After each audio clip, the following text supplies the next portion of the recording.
ஜெய் ஸ்ரீ மாத்திரை நமக. ஜெய் குருதேவ், ஜெய் குரு பரசுராம். நமஸ்காரம். நான் கரூர்ல இருந்து வல்சலா பணிக்கர் பிரசன்ன ஜோதிடர். இன்னைக்கு நம்ம தமிழ் புத்தாண்டு 2026 ஆண்டு தமிழ் புத்தாண்டு பலன்கள் கடக ராசிக்கு எப்படி இருக்குன்னு பார்க்க போறோம். இந்த வருடம் எப்ப பிறக்குது அப்படின்னா 14/4/2026 காலை 9:30க்கு சதய நட்சத்திரத்துல இந்த வருடம் உங்களுக்கு பிறக்குது. இந்த வருடம் பிறக்கும் போது பாத்தீங்கன்னா நல்ல அற்புதமான பலன்கள் உங்களுக்கு இருக்குது. என்ன அப்படின்னா குரு உங்களுடைய ராசிக்கு வராது. அஷ்டமத்து சனி விலகிருச்சு. பரிபூரணமா சனியுடைய பிரச்சனைகள் உங்களுக்கு இல்ல. அதே மாதிரி ராகு கேது பிரச்சனைகள் இருக்கு. 7ஆம் இடத்துல ராகுவும் உங்களுடைய ஜென்ம ராசியில கேதுவும் இருக்கு. அதே நேரத்துல குருவும் இருக்காரு.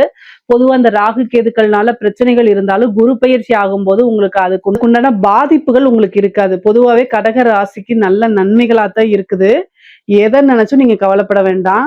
ரொம்ப நாளா கஷ்டங்களை அனுபவிச்சிட்டீங்க. அதனால இந்த வருடம் உங்களுக்கு ரொம்ப ரொம்ப அற்புதமான பலன்கள். நல்ல காசு பணம், நல்ல வருமானம், பலவிதமான சகல விதமான சௌபாக்கியங்கள் இது எல்லாமே இருக்கு. சொத்து சேர்க்கை இருக்கு. திடீர்னு ஒரு அதிர்ஷ்டம் இருக்கு. அதிர்ஷ்ட ஸ்தானத்தை குரு பாக்குறாரு. தெய்வ கடாட்சம் அமைப்பு இருக்கு. 9ஆம் இடம் பாக்கியஸ்தானம், ஆசீர்வாதங்கள் எல்லாமே இந்த வருடம் உங்களுக்கு இருக்குது. பிசினஸ பொறுத்த வரைக்கும் தொழில் ரீதியா நிறைய மாற்றங்கள் இருக்கா அப்படின்னா கட்டாயம் இருக்கு. உங்களுக்கு 10ஆம் இடத்துக்கு பாத்தீங்கன்னா செவ்வாய் அதிபதியா இருக்காரு. செவ்வாய் சனி கூட வருட ஆரம்பத்துல சேர்ந்திருப்பாரு. ஆனா 45 நாளுக்கு அப்புறம் செவ்வாய் ஆட்சி பலம் பெற்றாரு. அப்போ உங்களுக்கு நல்ல பலன்கள் இருக்கு.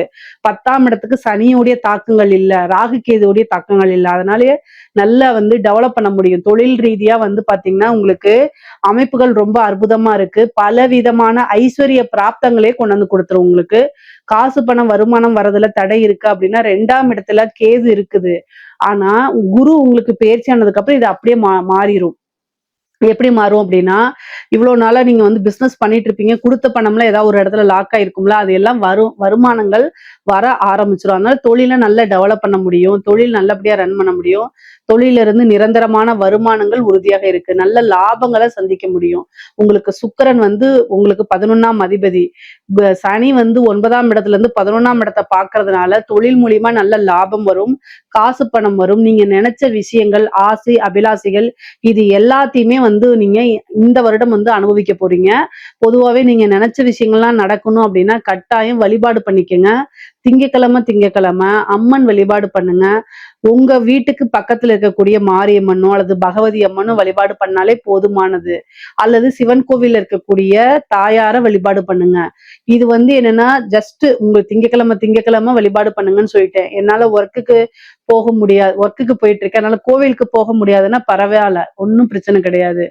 டெய்லி சந்திரன் ஒரு வளர்பிறை சந்திரனை வழிபாடு பண்ணுங்க. இந்த கடக ராசிக்கு நிலாவை பார்த்து வழிபாடு பண்ணாலே பலவிதமான அற்புதங்கள் உங்களுக்கு கொடுத்துரும். அதனால கவலைப்பட வேண்டாம். குரு உங்களுடைய ராசிக்கு ஜூன் மாசம் வராரு. அது இல்லாம அதிசாரத்துல 2ஆம் இடத்துக்கு வேற போறாரு. எப்போன்னா அக்டோபருக்கு மேல போறாரு.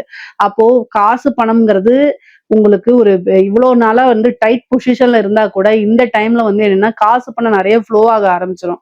அப்ப பிசினஸ் நல்ல growth பண்ணிக்கலாம். அதுல நல்ல வருமானம், நிரந்தர வருமானம், லாபங்களை கட்டாயம் ஈட்டிடலாம். உங்களுக்கு 4 குடைவரும் 11 குடைவரும் சுக்கிரனா இருக்கனால அவர் மாதம் மாறக்கூடிய அமைப்புகள் இருக்கனால அதனால பெரிய லெவல்ல உங்களுக்கு பிரச்சனைகளே கிடையாது. ஏற்றுமதி இறக்குமதி சார்ந்த விஷயங்கள்லாம் உங்களுக்கு நல்லபடியா இருக்கும். முக்கியமா பிசினஸ் கொடுத்து ஒரு பக்கம் பணம் லாக் ஆயிருக்கு அப்படின்னா அந்த லாக்கான பணம் எல்லாம் வரதுக்கு உண்டான அமைப்புகள் இருக்கு இந்த வருடம். உத்தியோகத்துல இருக்கவங்களுக்கு எல்லாம் ரொம்ப அற்புதமானது. ஏன்னா உங்களுக்கு 6 குடைவர் குரு, அவரு உங்களுடைய ராசியிலே உச்சமாகறதுனால உத்தியோகத்திற்கு டபுள் ப்ரமோஷன் அப்படிங்கிற மாதிரிதான் நல்ல அமைப்புகள். பல வருடங்கள் கழித்து உங்களுடைய ராசியில இதுக்கு முன்னாலே 12 வருஷம் ஆயிருக்கும். அதான் பல வருடங்கள் சொல்றேன். பல வருடங்கள் கழித்து இந்த வருடம் உங்க ராசியில குரு உச்சமாகிறாரு. அப்போ 6 குடைவர் 9 குடைவர். 6ஆம் அதிபதிங்கிறது என்ன? நல்ல காசு பணம் வராது. அதே மாதிரி உத்தியோகம், இது எல்லாமே 6ஆம் இடம்ங்கிறது வெற்றியும் கூட. அதனால இவ்வளவு நாளா கஷ்டப்பட்டீங்கல்ல, அதுக்கு உங்களுக்கு நல்ல விஷயங்களும் கொடுக்கணும்ல. அப்போ என்ன ஆகும் அப்படின்னா உங்களுடைய ராசியில குரு உச்சமாகும் போது இவ்வளோ நாளா என்னென்ன கஷ்டப்பட்டீங்களோ அந்த கஷ்டங்களுக்கெல்லாம் பிரதிபலனா நல்ல சகல விதமான சௌபாக்கியங்களும் உங்களுக்கு கிடைக்க போகுது. நிறைய நன்மைகள் தான் நடக்கும். பொதுவாவே வந்து பார்த்தீங்கன்னா, உத்தியோகத்துல இருக்கவங்களுக்கு நல்ல இது சேலரி இன்கிரிமெண்ட் கிடைக்கும். நல்ல வேலை கிடைக்கும். ஏற்கனவே வேலை பார்த்துட்டு இருந்தவங்கலாம் வெளிநாடு போய் வேலை பார்க்கக்கூடிய அமைப்புகள் இருக்கு. நல்ல காசு பணம் சம்பாதிக்கிறது. நீங்க எதிர்பார்த்த விட பல மடங்கு ஊதிய உயர்வுகள் கிடைக்கிறது. உத்தியோகத்துல இருந்து அடுத்தடுத்த விஷயத்துக்கு ப்ரொமோஷன் ஆகி டெவலப் ஆகி போகக்கூடிய அமைப்புகள்லாம் இருக்குது. திடீர்னு ஒரு அதிர்ஷ்டம் இருக்கு. பொதுவாவே சொத்து சேர்க்கை அப்படிங்கிறது இந்த வருடம் உங்களுக்கு இருக்குது. படிக்கக்கூடியவங்களுக்கெல்லாம் நல்ல அமைப்புகள் இருக்குங்க. படிப்புல மிகப்பெரிய லெவல்ல நீங்க வந்துருவீங்க. படிச்சு முடிச்சோனே வேலை கிடைக்கும். உயர்கல்விக்கு வெளிநாட்டுக்கு போறது, உயர்கல்வி நல்ல இடத்துல வந்து பிளேஸ் ஆகுறது, இந்த மாரி அமைப்புகள்லாம் உங்களுக்கு கிடைச்சிரும். பொதுவாவே வந்து பாத்தீங்கன்னா, இந்த குரு உச்சமாகிறது வந்து சகல விதமான தோஷங்களையும் என்ன செய்வாரு? சரி பண்ணி குடுப்பாரு உங்களுக்கு. பொதுவா குரு வந்து உங்களுக்கு நல்ல நன்மைகள செய்யக்கூடிய காலகட்டங்கள். இந்த டிசம்பருக்கு அப்புறம் வந்து ராகு வந்து பாத்தீங்கன்னா 7ஆம் இடத்துலயும், கேது வந்து பாத்தீங்கன்னா உங்களுக்கு உங்களுடைய ராசியில் இருக்காரு. இந்த கேது வரக்கூடிய காலகட்டங்கள்ல மனம் அப்படிங்கக்கூடிய விஷயத்த கண்ட்ரோல் பண்ணி பழகிக்கங்க. சந்திரன் கேது சேரக்கூடிய விஷயம் பெரிய லெவல்ல நல்லது கிடையாது. இந்த ராகு கேது வந்து என்ன பண்ணும் அப்படின்னா, கேது வந்து மன சிக்கல்கள் அல்லது டிப்ரஷன்ஸ் இந்த மாதிரி விஷயங்கள கொடுக்கும். நம்ம திடீர்னு சந்தோஷமா இருப்போம். திடீர்னு மூட் அப்செட் ஆகும். ஏதாவது ஒரு சூழ்நிலைகளை கிரியேட் பண்ணி கொடுக்கும். இனம் புரியா கவலைகள், மனப்பதட்டங்களை ஏற்படுத்தி கொடுக்கும். நன்மை மட்டுமே நான் சொல்லக்கூடாது. ராகு கேதுக்கள்னால தீமைகள் தான் உண்டாகும். நான் நல்லதுன்னு சொல்ல மாட்டேன். கேது வந்து பாத்தீங்கன்னா உங்களுக்கு சந்திரன் மேல கேது வரும்போது தாயாருக்கு கண்டம், மாமியாருக்கு கண்டம் அப்படின்னு சொல்லலாம். அதே மாதிரி சந்திரன் வந்து மனசை குறிக்கும். அதனால மன ரீதியான பிரச்சனைகள் அதிகமாக இருக்கும். இனம் புரிய கவலை, டிப்ரெஷன்ஸ் இதெல்லாம் வராம தவிர்க்கணும் அப்படின்னா கட்டாயம் நீங்க மெடிடேஷன் பண்ணுங்க. மெடிடேஷன் பண்றது ரொம்ப ரொம்ப நல்லது. பல அற்புதமான பலன்களை உங்களுக்கு கொண்டு வந்துரும். ஸோ எல்லா விஷயங்களும் இப்போ நீங்க ஆல்ரெடி வந்து பாத்தீங்கன்னா அஷ்டமத்து சனியில வந்து நிறைய கஷ்டங்கள் அனுபவிச்சிருப்பீங்க. அதுலயே ஏகப்பட்ட பாடங்களை கத்து வச்சிருப்பீங்க. அதனால இப்ப வரக்கூடிய கேது வந்து பெருசா பாதிப்பை ஏற்படுத்தாதுன்னு நினைக்கிறேன். ஏற்கனவே அடி வாங்கினவங்களுக்கு இப்ப புதுசா அடி வாங்கினா வலிக்குமா அப்படிங்கறத என்னுடைய கேள்வி. நான் உங்களை கஷ்டப்படுத்துறதுக்கு சொல்லல. ஆனா இந்த கேது வந்து வரும்போது இந்த மாதிரி விஷயங்களை கொடுப்பாரு. அதை சாதாரணமா எடுத்துக்கிட்டீங்கன்னா ஈஸியா கடந்து போயிட முடியும். அது போக பொதுவாவே வந்து பாத்தீங்கன்னா இந்த சந்திரன் கேது காம்பினேஷன் அவ்வளவு நல்ல காம்பினேஷன் கிடையாது. ஆனா 9ஆம் இடத்துல இருக்கக்கூடிய சனி வந்து உங்களுக்கு சகல விதமான சௌபாக்கியங்களும் கொடுத்துருவாரு. பொதுவாவே வந்து பாத்தீங்கன்னா ஒரு குருநாதர் வழிபாடு, ஒரு தெய்வத்துடைய அனுகிரகம், அதே மாதிரி வந்து நீங்க நீண்ட தூரம் பிரயாணம் பண்ணி ஒரு புனித யாத்திரை போறது, புனித நதிகள்ல நீராடக்கூடிய அமைப்புகள், குருநாதருடைய ஆசீர்வாதங்கள் அனைத்துமே உங்களுக்கு கிடைக்கும். சொசைட்டில பெரிய மனிதர்களுடைய தொடர்புகளை ஏற்படுத்தி கொடுப்பாரு. இந்த சனி வந்து பாத்தீங்கன்னா நல்ல பெயர்களை ஏற்படுத்தி கொடுப்பாரு. நீங்களுக்கு வந்து ஆல்ரெடி எனக்கு நல்ல பேர் தான் இருக்குன்னு நீங்க நினைக்கலாம். ஆனா உங்களுடைய பேர் பிரபலியமாகும். ஒரு பேர் புகழ், அதாவது நன்மதிப்பு அப்படிங்கிறது இந்த சொசைட்டில நீங்க யாருன்னு வெளிச்சத்துக்கு கொண்டு வரக்கூடிய டைம். அது கூட பெரிய மனிதர்களுடைய ஆதரவுகள் உங்களுக்கு கிடைக்கும். இது கிடைச்சிட்டாலே மிகப்பெரிய லெவல்ல சக்சஸ் பண்ணிடலாம். அதே மாதிரி சொத்து சேர்க்கை அப்படிங்கிறது இருக்குங்க. 6 குடைவர் உங்களுடைய ராசியில உச்சமாகிறது வந்து நீங்க நினைக்கக்கூடிய விரும்பக்கூடிய அத்தனையுமே நடக்க போது.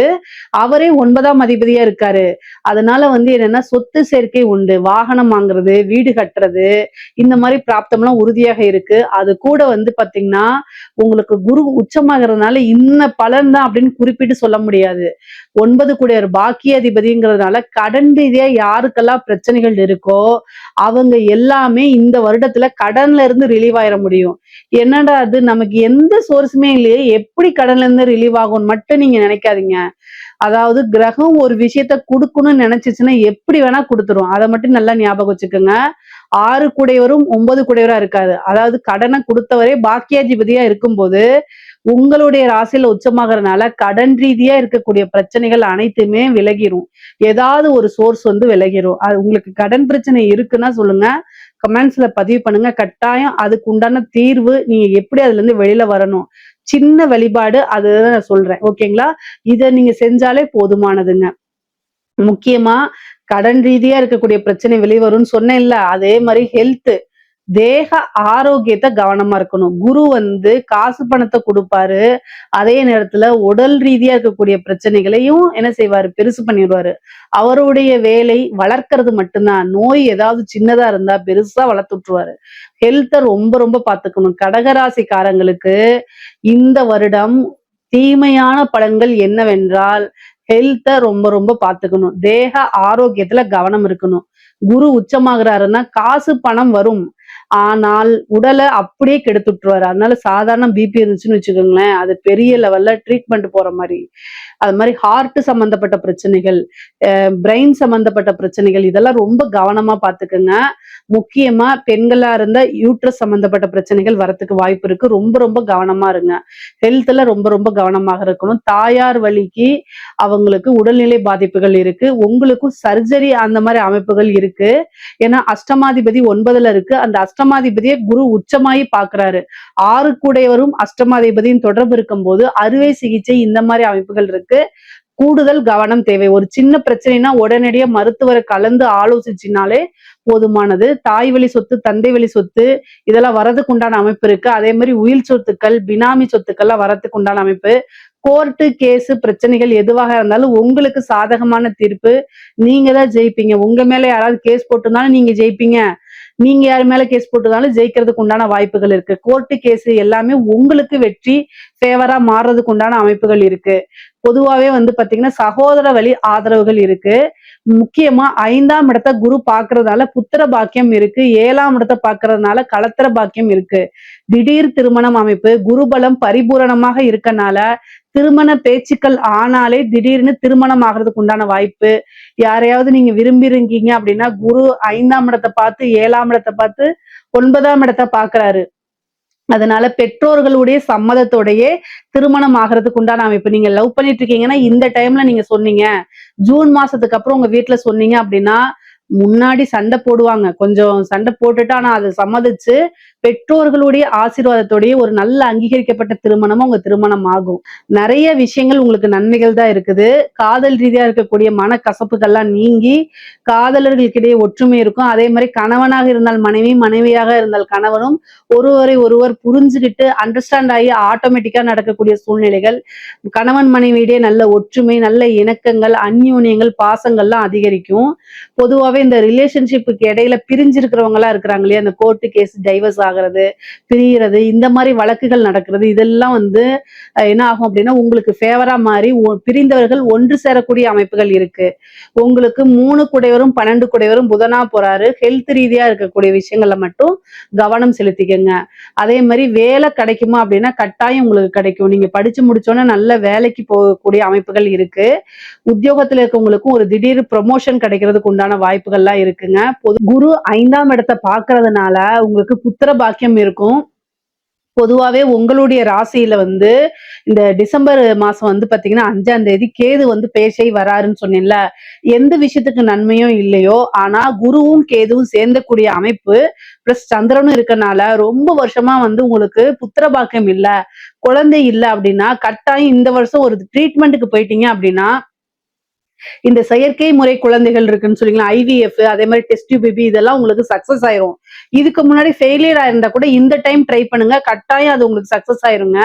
உங்களுக்கு வந்து புத்திர பாக்கியம் அப்படிங்கிறது இந்த வருடம் உறுதியாகவே இருக்குது. ஒரு சிலருக்கு நேச்சுரல் பேபியாவே கட்டாயம் வந்துரும். ஏன்னா அந்த மாதிரி அமைப்பு. ஏன்னா உங்களுடைய ராசியில குரு, அதுக்கப்புறம் வந்து பாத்தீங்கன்னா கேது. இந்த குரு கேதுவே வந்து பாத்தீங்கன்னா செயற்கை முறையில் கருத்தரிப்பு, குழந்தை பேரு அப்படிங்கிற விஷயத்துக்கு 100% சக்சஸ் கொடுக்கும். அதுவும் இல்லாம குரு 5ஆம் இடத்தையும் பார்க்கறதுனால நல்ல அமைப்புகள் இருக்கு. புத்திர பாக்கியம் 100% உறுதியாக இருக்கு. அரசாங்க உத்தியோகத்துல இருக்கவங்களுக்கு எல்லாம் வந்து நல்ல அமைப்புகள் இருக்குங்க. ப்ரொமோஷன் கிடைக்கிறது. உங்களுக்கு பேரு வந்து நீங்க ப்ரொமோஷன் லிஸ்ட்ல இல்லைன்னா கூட, பேனல்ல இல்லைன்னா கூட, ஆனா உங்களுடைய இது வந்து டக்குன்னு ப்ரொமோஷன் ஆயிரும். அந்த மாதிரி ஒரு அமைப்பு. உயர் அதிகாரிகளுடைய இதுக்கு வந்து பாத்தீங்கன்னா அவங்கெல்லாம் உங்களை பாராட்டுவாங்க. அவங்களுக்கு வாலண்டரியா நீங்க போய் வேலை பார்க்கக்கூடியது. உங்களை பிடிச்சு போய் அவங்க வந்து வேலைக்கு கூப்பிடுறது. அதே மாதிரி பெரிய மனிதர்கள், பெரிய அதிகாரிகளுடைய தொடர்புகள் ஏற்படுறது. அது மூலியமா காசு பணம் சம்பாதிக்கிறது. நல்ல ப்ரமோஷன், நல்ல அமைப்புகள் எல்லாமே இந்த வருடம் உங்களுக்கு இருக்குது. இந்த சிவில் சர்வீஸ் எழுதிட்டு இருக்கவங்களுக்கு, பேங்க் எக்ஸாம் எழுதிட்டு இருக்கவங்களுக்கு எல்லாம் இந்த டைம் ஒரு நல்ல அமைப்புகள் இருக்கு. இந்த வருடத்துல வந்து ஒரு நல்ல உத்தியோகத்துல போய் அமைச்சுக்குவீங்க. ஏன்னா குருபலம் அந்த அளவுக்கு இருக்கு. கடக ராசியில இருக்கக்கூடிய பெண்களுக்கு ரொம்ப ரொம்ப அற்புதமான பலன்கள். ஜென்ம குரு அப்படிங்கிறது டென்ஷன் அந்த மாதிரி அலைச்சல்கள் கொடுத்தாலும் எல்லா விஷயமுமே நீங்க நினைச்ச விஷயங்களை இது பண்ணிக்க முடியும். நீண்ட தூர பிரயாணங்கள் இருக்கு. ஒரு புதுசா பிசினஸ் ஸ்டார்ட் பண்ணலாம். அதே மாதிரி திருமணம் ஆகாதவங்களுக்கு இந்த வருடம் திருமணம் ஆயிரும். ஆடை ஆபரண சேர்க்கை இருக்கு. நிறைய நன்மைகள் இருக்கு. நீங்க நினைச்ச விஷயங்கள் எல்லாமே கிடைக்கும். ஐஸ்வர்ய பிராப்தம் இருக்கு. சகல விதமான சௌபாக்கியமும் கிடைக்கும். குடும்பத்துல நன்மதிப்பு இருக்கும். இவ்வளவு நாளா மன உளைச்சல்கள்லாம் இருந்துச்சுன்னா அது எல்லாமே மாறி கணவரோட நல்ல இணக்கமான சூழ்நிலைகளும் சௌபாக்கியவதி அப்படின்னு சொல்லக்கூடிய பேரும் இருக்கக்கூடிய அமைப்புகள்லாம் பெண்களுக்கு இருக்கு. நல்ல அமைப்பு. நீங்க என்ன நினைக்கிறீங்களோ அது எல்லாமே சாதிக்கிறது கூடிய வருடமா தான் இந்த வருடம் உங்களுக்கு கட்டாயம் இருக்க போதுங்க. நீங்க என்ன ஆசை அபிலாசைகள் எல்லாமே நிறைவேறிடுங்க. 11 குழைய சுக்கிரன் உங்களுடைய ராசியில குருவும் சுக்கிரனும் இணையக்கூடிய காலகட்டங்கள் ரொம்ப அற்புதம். ஐஸ்வர்ய பிராப்தம், கைமேல பலன் அப்படிங்கிறது, நகை வாங்குறது, வாகனம் வாங்குறது, இந்த மாதிரி எல்லா அமைப்புகளும் உங்களுக்கு அப்ப நிறைவேறிடுங்க. பொதுவாவே பாத்தீங்கன்னா அந்த கலைத்துறை சார்ந்தவங்களுக்கு இது என்னன்னா உங்களுக்கு குரு கேது சேர்ந்துச்சு அப்படின்னா இந்த ஓவர் நைட்ல ஒபாமான்னு சொல்லுவாங்களா அந்த மாதிரி ஒரு சாதாரண சின்ன ஒரு விஷயத்த வீடியோவா போட்டிருந்தீங்க அப்படின்னா அப்படியே ட்ரெண்ட் ஆகிறது. ஒரு மியூசிக் ஃபீல்டா இருக்கலாம், அல்லது நீங்க ஒரு சோசியல் மீடியா இன்ஃபுளுசரா இருக்கலாம், அல்லது பாத்தீங்கன்னா சினிமா ஃபீல்டா இருக்கலாம். எந்த ஃபீல்டா இருந்தாலும் சரி, கலைத்துறை அப்படிங்கக்கூடிய இது வந்துட்டீங்கன்னா உங்களுக்குன்னு ஒரு ஃப்ரேமு, உங்களுக்குன்னு ஒரு செட் ஆஃப் ஆடியன்ஸு, மிகப்பெரிய லெவல்ல வளர்ச்சி, காசு பணம் பாக்குறது, இந்த மாதிரி விஷயங்கள்லாம் நீங்க இது பண்ணலாம். வெளிநாடுகளுக்கு சென்று உங்களுடைய திறமைகளை காமிக்கிறது, உங்களுடைய ப்ரோக்ராம்ஸ் பண்றது, உயரிய விருதுகள் வாங்குறது, இந்த மாதிரி அமைப்புகள்லாம் உறுதியாக உங்களுக்கு உண்டு. அரசியல்வாதிகளுக்கு கடகராசியில் இருக்கக்கூடிய அரசியல்வாதிகளுக்கு நேரங்காலம் சரியில்லை. பொதுவாவே கடகராசி தான் தமிழ்நாட்டை ஆளுமை அதிகமா பண்ணிருக்கு. கடக லக்னத்துல பிறந்தவங்க, கடகராசி, கடகத்துல ஏதாவது கிரகம் இருந்தாலேங்க அவங்க தமிழ்நாட்டை நிறைய பேர் ஆண்டவங்க எல்லாம் பாத்தீங்கன்னா கடகத்துல ஏதாவது ஒரு கிரகம் இருக்கும். அந்த அளவுக்கு கடகராசிக்கும் அரசியலுக்கும் தமிழ்நாட்டுக்கும் ரொம்ப தொடர்பு இருக்கு. இப்போ கடகராசி ஆட்களுக்கு நல்லா இருக்கான்னு கேட்டா நல்லா இல்ல. ஏன் நல்லா இல்ல அப்படின்னா சனி 9ஆம் இடத்துக்கு போயிருக்கு. அஷ்டமத்து சனி தானே முடிஞ்சிருச்சு அப்படின்னு நீங்க நினைக்காதீங்க. இந்த ஜென்ம குரு பாத்தீங்கன்னா வனவாசம் சொல்லுவாங்க. இந்த ராமர் இருக்கார்ல, ஸ்ரீராமர் ஜென்ம குரு, அதாவது அவருடைய ராசிக்கு குரு பயிற்சி ஆனதுக்கு அப்புறம் பட்டாபிஷேகத்துல இருந்து என்ன இருக்கு அவர் காட்டுக்கு தான் போனாரு. ஜென்ம குரு வனவாசம், ராமன் வனவாசம் அப்படின்னு இருக்குது. சோ அதே மாதிரி கடகராசியில இருக்கக்கூடிய அரசியல்வாதிகள், அது எவ்வளவு பெரிய அரசியல்வாதிகளா இருந்தாலும் சரி, என்னை கமெண்ட்ஸ்ல கழுவி ஊத்துனாலும் சரி, நான் உண்மையத்தான் சொல்லுவேன். ஜெயிக்க போறது கிடையாது. கட்டாயம் நீங்க நினைச்சது நிறைவேறாது. நீங்க என்ன நினைச்சாலும் அது நிறைவேறாது. அதுக்கு பரிகாரங்களை பண்ணிக்கங்க. கடகராசியில இருக்கவங்க கெட்ட பேர் வாங்காம இருக்கிறதே பெரிய விஷயம்தான். எவ்வளவுதான் இதா இருந்தாலும் சரிங்க, நீங்க நல்லவங்களா இருந்தாலும் சரி, இல்ல எப்படி இருந்தாலும் சரி, தனிப்பட்ட வாழ்க்கை எல்லாத்தையும் இழுத்து அசிங்கப்படுத்துவாங்க. ஜென்மத்துல குரு மட்டும் கிடையாது, கேதுவும் இருக்கு. பொதுவாவே அரசியல் வாழ்க்கை அப்படின்னா அந்த ராகு கேதுக்களுடைய நன்மைகள் உங்களுக்கு வரவே வராது. 7ஆம் இடத்துல ராகுவும் உங்களுடைய இதுல கேதுவும் கூட குருவும் சேர்ந்திருக்கனால அரசியலுக்கு இந்த கிரக சேர்க்கை நல்ல கிரக சேர்க்கை இல்ல.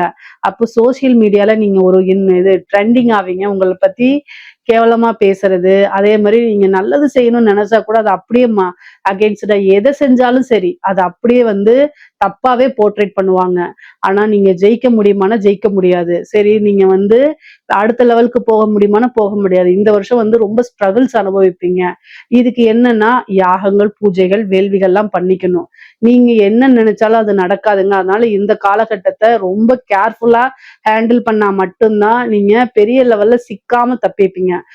அரசியல்வாதிகள், கடகராசியில் இருக்கக்கூடிய அரசியல்வாதிகள் கட்டாயம் பரிகாரம் பண்ணிக்கங்க. இல்லைன்னா என்னை கான்டாக்ட் பண்ணுங்க, எப்படின்னு உங்களுக்கு நான் சொல்லி கொடுக்குறேன். பொதுவாவே கடக ராசிக்கு சாதாரணமா பிசினஸ், இந்த தொழில், உத்தியோகம் இது எல்லாமே ஓரளவு நல்லா இருக்கு. காசு பணம் நல்லா இருக்கு. ஹெல்த்தையும் தேக ஆரோக்கியத்தையும் ரொம்ப ரொம்ப கவனமா பாத்துக்கோங்க. இதுல ஏதாவது சந்தேகங்கள் இருக்கு அப்படின்னா கமெண்ட்ஸ்ல கேளுங்க, கட்டாயம் நான் ஆன்சர் பண்றேன்.